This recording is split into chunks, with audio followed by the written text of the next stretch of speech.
Iran पर attack को लेकर अमेरिकी राष्ट्रपति डोनाल्ड ट्रंप ने एक बड़ा दावा किया है। सीज फायर के बाद अटैक को लेकर डोनाल्ड ट्रंप का दावा। ऑपरेशन स्लेजहैमर के तहत हमला होगा। हमले से सिर्फ 1 घंटे दूर थे हम, ट्रंप ने ये कहा। लेकिन ये भी कहा फिलहाल अटैक टालने का हमने फैसला लिया है। जल्दी डील नहीं की तो हमला कर सकते हैं, ये चेतावनी, धमकी अमेरिकी राष्ट्रपति डोनाल्ड ट्रंप की ओर से ईरान को।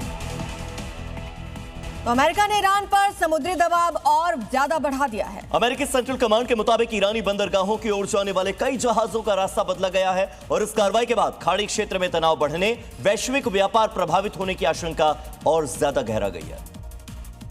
अमेरिकी सेंट्रल कमांड ने कहा है कि ईरान के खिलाफ अमेरिका की समुद्री नाकेबंदी को पूरी तरीके से लागू किया जा रहा है। ईरानी बंदरगाहों में आने जाने वाले व्यापारिक मार्गों पर कड़ी निगरानी रखी जा रही है ताकि किसी भी तरह का कारोबारी लेन देन रोका जा सके। इस कार्रवाई के तहत अब तक करीब 89 कमर्शियल जहाजों का रूट बदल दिया गया है। अमेरिकी सेना का दावा है कि ये कदम प्रतिबंधों के प्रभावी पालन और क्षेत्रीय सुरक्षा सुनिश्चित करने के लिए उठाया गया है। इसी बीच बड़ी खबर है, राष्ट्रपति पुतिन को लेकर वो चीन पहुंचे हैं। फिलहाल बीजिंग पहुंचे हैं राष्ट्रपति पुतिन। तो रूस के राष्ट्रपति व्लादिमीर पुतिन चीन के 2 दिवसीय दौरे पर हैं। जिनपिंग और पुतिन के बीच में अहम बैठक होनी है और ये दौरा इसलिए भी महत्वपूर्ण हो जाता है क्योंकि अमेरिकी राष्ट्रपति डोनाल्ड ट्रंप के दौरे के ठीक बाद रूस के राष्ट्रपति व्लादिमीर पुतिन पहुंचे।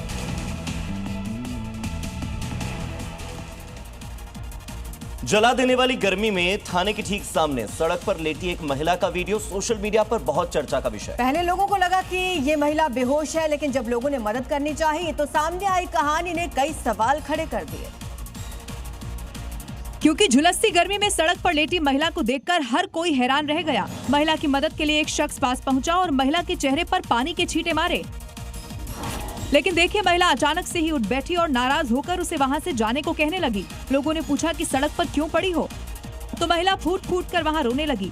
लेकिन थाने के ठीक सामने सड़क पर भीषण गर्मी में लेटकर विरोध करना अब कई सवाल खड़े कर रहा है। क्या ये न्याय न मिलने की पीड़ा है या फिर सिस्टम से टूटी उम्मीदों का प्रदर्शन? जयपुर के ऐतिहासिक भैराणा धाम को बचाने के लिए साधु संतों और गांव के लोगों का रीको भगाओ आंदोलन उग्र हो चुका है। पिछले 35 दिनों से संतों का अग्नि तप और धरना लगातार जारी। जयपुर के भैराणा धाम और उसके आसपास की लगभग 850 बीघा भूमि पर राजस्थान राज्य औद्योगिक विकास एवं निवेश निगम लिमिटेड बनाने का फैसला लिया गया।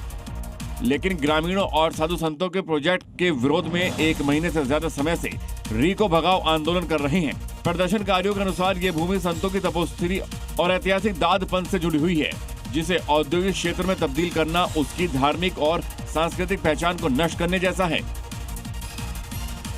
महाराष्ट्र के संतोष रावते देश के 12 ज्योतिर्लिंग और 4 धाम की साइकिल यात्रा पर निकले हुए हैं। भीषण गर्मी और बढ़ते तापमान के बीच आस्था और भक्ति की अनूठी तस्वीरें आपको दिखाते हैं।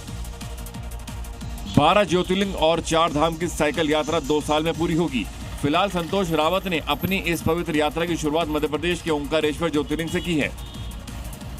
वहां से वो उज्जैन पहुंचे और बाबा महाकाल के दर्शन किए। मंगलवार दोपहर शाजापुर पहुंचे और उन्होंने प्रसिद्ध मां राज राजेश्वरी मंदिर में पूजा अर्चना की। शाजापुर में कुछ देर रुकने के बाद वे अपने अगले पड़ाव तीसरे ज्योतिर्लिंग बाबा काशी विश्वनाथ के लिए रवाना हो गए। मध्य प्रदेश के अलीराजपुर में ग्राहक बनकर आए 2 चोरों ने दुकानदार को ठग लिया। ठगी की ये पूरी वारदात वहां पर लगे हुए सीसीटीवी कैमरे में रिकॉर्ड हुई है, आप भी देखिए। तस्वीरों में देख सकते हैं कि 2 चोर ग्राहक बनकर दुकान पर आते हैं। एक दुकानदार को बातों में उलझाता है। इसी बीच दूसरा मौका पाकर कैश काउंटर के पास पहुंच जाता है। चोर चाबी से कैश काउंटर खोल लेता है, तभी पीछे से कोई आता है तो वो बंद कर देता है और फिर दोबारा कोशिश करता है, लेकिन कैश निकालने से पहले ही फिर एक शख्स पास से गुजरता है तो चोर सावधान हो जाता है। लेकिन तीसरी बार में चोर कामयाब हो जाता है और पैसे निकालकर अपनी जेब में रख लेता है। लेकिन चोर इस बात से अनजान है कि उसकी ये पूरी करतूत कैमरे में कैद हो गई। शिकायत के बाद अब पुलिस ने शातिर चोर की तलाश शुरू कर दी है।